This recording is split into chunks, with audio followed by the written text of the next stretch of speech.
नमस्कार, मैं हूं मोनिका जायसवाल और आप देख रहे हैं उत्तराखंड विशेष। उत्तरकाशी के धराली में रेस्क्यू ऑपरेशन लगातार जारी है और घटना के बाद से ही लोगों की जिंदगी बचाने की जंग शुरू हो चुकी है। भारतीय सेना, वायुसेना, आईटीबीपी, एनडीआरएफ, एसडीआरएफ, बीआरओ और स्थानीय लोगों की मदद से रेस्क्यू ऑपरेशन जारी है। संयुक्त बचाव और राहत टीमों ने अब तक कई लोगों को सुरक्षित स्थानों पर शिफ्ट किया। जब यहां बादल फटने की घटना हुई तो इसके तुरंत बाद सड़कें बंद होने की वजह से रेस्क्यू में काफी दिक्कतें आई। कई जगहों पर सड़कें पूरी तरह मलबे में दब गई हैं, तो कुछ इलाकों में अब तक पैदल या वैकल्पिक रास्तों से ही पहुंचा जा रहा है। यहां तक कि हेलीकॉप्टर की उड़ान के लिए यहां का मौसम भी ठीक नहीं। मौसम साफ होने के बाद रेस्क्यू टीम घटनास्थल पर पहुंची और यहां फंसे लोगों को सुरक्षित जगहों पर पहुंचाने का काम किया। यहां कई फीट तक मलबा आ चुका है, जिसकी वजह से रेस्क्यू टीमों को भी खासी दिक्कतें हो रही हैं।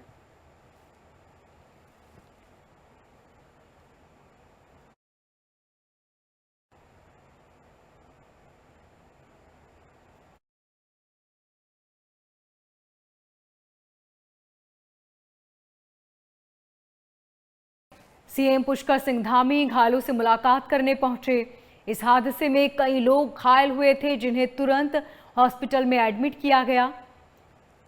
घायलों का हालचाल जानने सीएम पुष्कर सिंह धामी पहुंचे। उन्होंने डॉक्टरों से बात भी की और साथ ही उचित उपचार की सलाह दी है। ये तस्वीरें आप देख रहे हैं। सीएम धामी मरीजों से बातचीत कर रहे हैं, जान रहे हैं घायलों से क्या स्थिति है, किस तरह यह हादसा हुआ।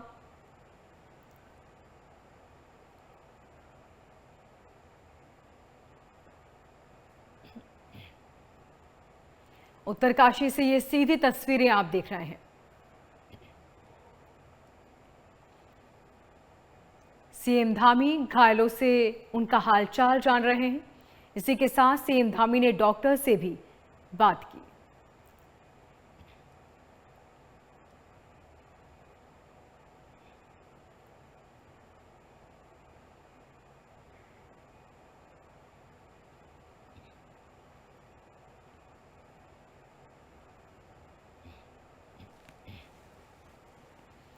आपको बता दें कि इस हादसे में कई लोग गंभीर रूप से घायल हुए थे, कई लोगों को हल्की चोट आई थी।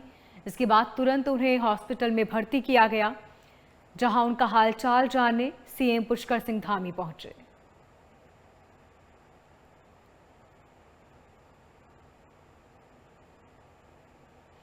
सीएम पुष्कर सिंह धामी ने डॉक्टरों से भी बात की और सभी घायलों का हालचाल जाना। उन्होंने पूछा कि क्या परेशानी है और कितना वक्त घायलों को दुरुस्त होने में लगेगा।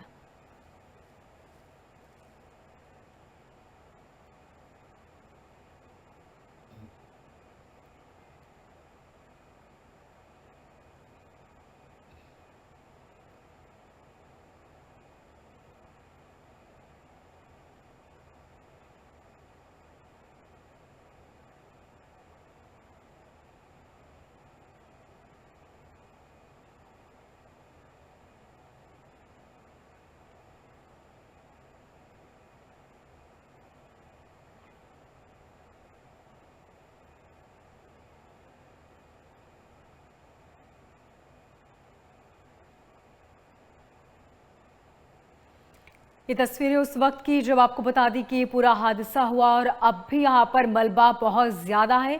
इस वजह से रेस्क्यू टीम को भी खासी दिक्कतें हो रही हैं। हालांकि रेस्क्यू टीम दिन रात वहाँ पर लगी हुई है ताकि लोगों को सुरक्षित बचा लिया जा सके।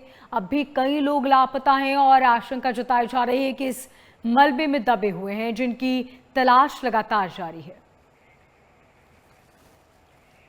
ज्यादा जानकारी के साथ हमारे संवाददाता मनीष जंगवाल फोन लाइन पर बने हुए हैं। मनीष, सबसे पहले बताएं कि वहां पर फिलहाल किस तरह की स्थिति, कहां तक पहुंचा रेस्क्यू ऑपरेशन? देखिए, बिल्कुल रेस्क्यू ऑपरेशन की बात की तो रेस्क्यू ऑपरेशन लगातार जारी है। हेलीकॉप्टर के माध्यम से ही रेस्क्यू ऑपरेशन किया जा रहा है, क्योंकि सड़क मार्ग जो है वो पूरी तरीके से अभी भी बाधित।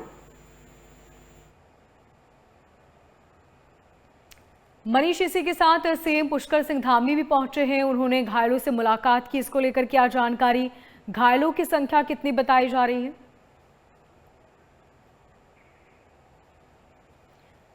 चलिए, मनीष से संपर्क टूट गया है, संपर्क करने की कोशिश करेंगे। तो ये तस्वीरें हम आपको दिखा रहे हैं। आपको बता दें कि हेलीकॉप्टर के जरिए रेस्क्यू ऑपरेशन को अंजाम दिया जा रहा है। कई घरों को नुकसान हुआ, कई वाहन डूब गए और साथ ही आपको बता दें कि कई लोग अब भी लापता हैं। मरने वालों का आंकड़ा 5 पहुंच चुका है। अब तक कई लोगों को सुरक्षित स्थानों पर शिफ्ट किया जा चुका है।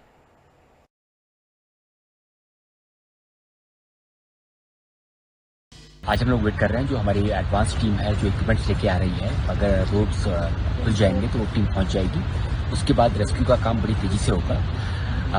इसके अलावा जो यात्री यहाँ पे फंसे हुए हैं, लगभग 300 से 400 के आसपास हैं, उनको ले जाने का लिए जो अरेंजमेंट्स करने हैं उसको भी हम लोग कोऑर्डिनेट कर रहे हैं। कोशिश रहेगी कि आज मैक्सिमम जो भी यात्री यहाँ फंसे हुए हैं उनको वापस भेजा जा सके। सूचना हमारे पास है, जो जगह जगह आर्मी कैंप में हैं, आईटीबीपी के कैंप में हैं, गंगोत्री में हैं, जो जगह जगह पर यात्री रुके हुए हैं वो लगभग 300 से 400 के आसपास हैं।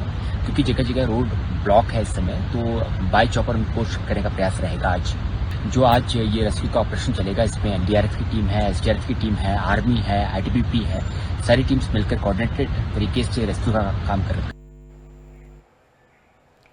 उत्तराखंड में उत्तरकाशी जिले के धराली में बादल फटने से भारी तबाही हुई। भयंकर तस्वीरें भी सामने आई। मलबे में ढकी सड़कें, बहते हुए मकान और बर्बाद हो चुकी बस्तियां दिल दहला देने वाली हैं। प्राकृतिक आपदा के चलते कई घर पूरी तरह जमींदोज हो चुके हैं, जबकि कई अन्य इमारतों को भी काफी नुकसान पहुंचा। खेत, पेड़ और बिजली के खंभे बह चुके हैं, जिससे क्षेत्र में बिजली और संचार व्यवस्था पूरी तरह प्रभावित हुई। स्थानीय प्रशासन, एनडीआरएफ और पुलिस की टीमों ने दिन रात रेस्क्यू ऑपरेशन शुरू करके जुटी हुई है। प्रशासन की तरफ से जारी बयान के मुताबिक अब तक किसी बड़े नुकसान का अनुमान की पुष्टि नहीं, लेकिन कुछ लोग लापता बताए जा रहे हैं, जिनकी तलाश जारी है। प्रभावित परिवारों को सुरक्षित स्थानों पर पहुंचाया गया और अस्थायी शिविर में उन्हें ठहराया गया है।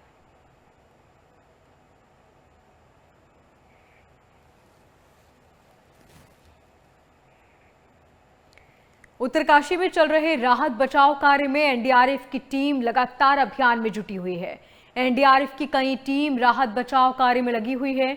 एनडीआरएफ की डीआईजी गंभीर सिंह ने कहा कि 4 टीम राहत कार्य में जुटी हुई है, लेकिन सभी सड़कों के अवरुद्ध होने की वजह से धराली तक पहुंच पाना बेहद मुश्किल हो रहा है।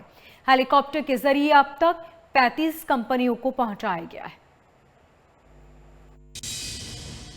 अब ये जो धराली में आपदा आई है उसके लिए हमारी टीमें लगभग 4 टीमें हैं, लेकिन चूंकि रास्ता जैसा सबको मालूम है कि सड़क टूटी होने की वजह से नहीं पहुंच पाए हैं।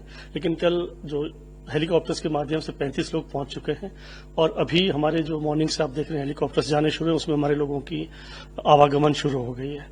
साथ ही वहां पर जो कम्युनिकेशन का इशू था, आज सुबह ही हमारा जो एक QDA होता है उसने भी काम करना शुरू कर दिया। कुछ सैटेलाइट फोन भी हमारे वहां पे काम कर रहे हैं, जो कि इस ऑपरेशन में एक बहुत बड़ी मददगार साबित होगी।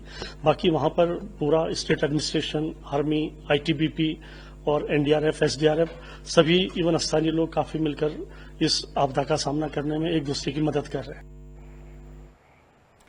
उत्तराखंड सीएम पुष्कर सिंह धामी ने मातली हेलीपैड पहुंचकर धराली से निकलने गए लोगों से बातचीत की। साथ ही प्रशासन, एनडीआरएफ और एसडीआरएफ कर्मचारियों से भी बातचीत की है। सीएम धामी ने कहा कि एनडीआरएफ और एसडीआरएफ कर्मचारी जल्द ही बचाव अभियान के लिए धराली पहुंचेंगे।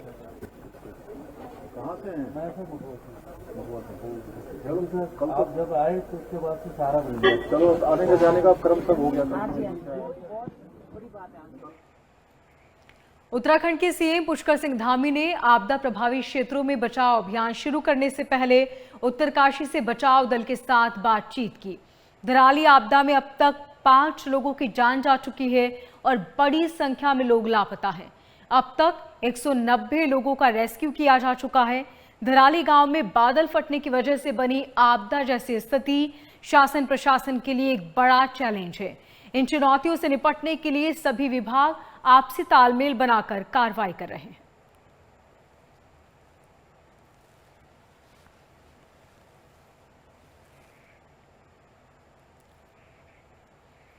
उत्तराखंड में आई आपदा को लेकर जहां एक तरफ पूरे देश में सनसनी मच गई, तो वहीं कुछ लोग एआई तकनीक से हर की पैड़ी पर गंगा के विकराल रूप का वीडियो बनाकर लोगों में डर पैदा करने की कोशिश कर रहे हैं, जिसका विरोध करते हुए हरिद्वार के तीर्थ पुरोहित ने लोगों के खिलाफ कार्रवाई की मांग की। तीर्थ पुरोहित उज्जवल पंडित ने कहा कि जो लोग इस तरह की दहशत फैलाने का काम कर रहे हैं, ऐसे लोगों की पहचान उजागर होनी चाहिए, उन पर कार्रवाई की जानी चाहिए।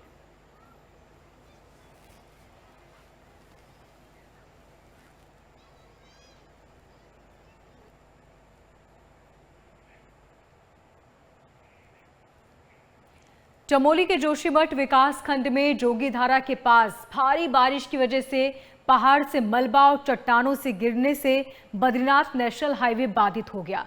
इसके बाद स्थानीय प्रशासन और बीआरओ की टीम मलबा हटाने में जुटी हुई है, लेकिन लगातार हो रहे भूस्खलन की वजह से सड़कें खोलने में काफी दिक्कतें आ रही हैं। इस घटना की वजह से कई तीर्थयात्री और स्थानीय लोग जोशीमठ और आसपास के क्षेत्रों में फंसे हुए हैं।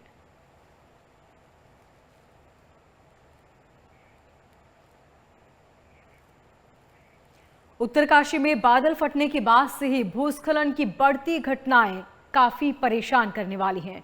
पहाड़ी मार्ग पर कई जगहों पर सड़कें बंद हैं। पीपल कोटी के पास पहाड़ से मलबा गिरने की वजह से बद्रीनाथ राष्ट्रीय राजमार्ग बाधित हो गया। वहीं गंगोत्री हाईवे पहले से ही बंद है। उधर रुद्रप्रयाग में लगातार हो रही बारिश के चलते केदारनाथ पैदल मार्ग पर पत्थर गिरने और रास्ता क्षतिग्रस्त होने की आशंका बनी हुई है।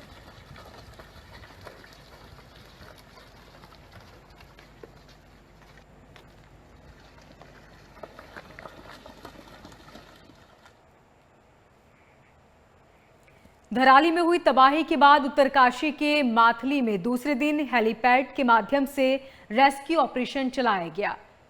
थालवी हेलीपैड से रेस्क्यू शुरू हो चुका है। हर्षिल हेलीपैड में हजारों की संख्या में यात्री फंसे हुए हैं, जिन्हें हेलीपैड के जरिए माथली में रेस्क्यू किया जा रहा है। भीषण आपदा की वजह से गंगोत्री नेशनल हाईवे कई जगहों से बुरी तरह बाधित है, जिसे खोलने में समय लग रहा है। इसको देखते हुए मुख्यमंत्री की तरफ से हाई लेवल कमेटी गठित की गई, जिसमें यह निर्णय लिया गया है कि सभी को हेलीकॉप्टर सेवा के माध्यम से रेस्क्यू किया जाएगा।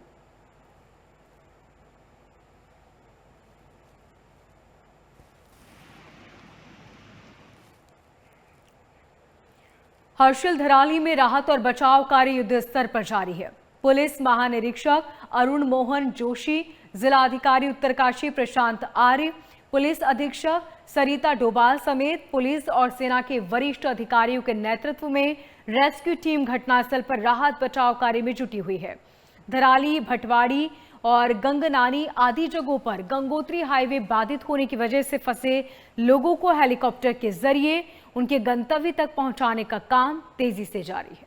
वहीं नैनीताल में बीते दिनों से हो रही बारिश के चलते आम जनजीवन अस्त व्यस्त हो चुका है, तो वहीं भारी बारिश की वजह से कोसी और शिप्रा नदियों का जलस्तर तेजी से बढ़ रहा है। प्रशासन की तरफ से नदी किनारे रहने वाले लोगों को सतर्क रहने की हिदायत दी गई। इस बारे में जानकारी देते हुए एडीएम विवेक राय ने कहा कि किसी भी आपदा से निपटने के लिए आपदा की टीम को अलर्ट मोड पर रखा गया है। लोगों को किसी भी आपदा स्थिति के लिए तैयार रहने को कहा गया। साथ ही मार्गों में जहां भूस्खलन हो रहा है या पेड़ गिरने की सूचना मिल रही है, वहां तुरंत टीम और जेसीबी भेजकर मार्ग खुलवाया जा रहा है।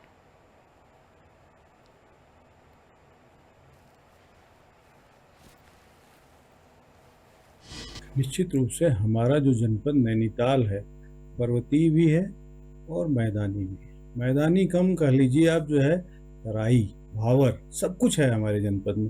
तो विभिन्न प्रकार की स्थितियां उत्पन्न होती हैं। आपने नदियों की बात की, गौला, नंधौर, शारदा, सिप्रा, कोसी, रामगंगा, थापला, भाकरा, दापका, ढेला, ये सारी नदियां हमारी जो उफान पे। तो इसके लिए हमारे सारे अधिकारी फील्ड में उतरे हुए हैं। हमारी जो है तहसीलों में कंट्रोल रूम है। फील्ड में लोग जा करके सभी को ताकीद कर रहे हैं कि आप नदियों के पास न जाएं, जलधाराओं के पास न जाएं, इसकी चपेट में आने पे नुकसान की संभावना। मसूरी में लगातार हो रही बारिश की वजह से शहर के पेट्रोल पंप के पास एक मकान अचानक भरभरा कर गिर गया। देखते ही देखते पूरा मकान जमींदोज हो गया। इस हादसे के समय उस घर में 6 लोग थे जिन्होंने समय रहते वहां से भागकर बमुश्किल अपनी जान बचाई। हालांकि घर के अंदर रखा सारा सामान मलबे के नीचे दब गया और पूरी तरह नष्ट हो गया। घटना के बाद इलाके में दहशत है। स्थानीय लोगों का कहना है कि अब वो अपने घरों में असुरक्षित महसूस करने लगे हैं। मसूरी व्यापार मंडल के महामंत्री जगजीत ने कहा कि वो मौके पर पहुंचे, प्रभावित परिवारों से मुलाकात की। उन्होंने कहा कि नाले की सफाई करना जरूरी है। प्रशासन को चाहिए कि नालों की साफ सफाई करे, पानी की निकासी की उचित व्यवस्था की जाए, नहीं तो आने वाले दिनों में हालात और भी ज्यादा बिगड़ सकते हैं।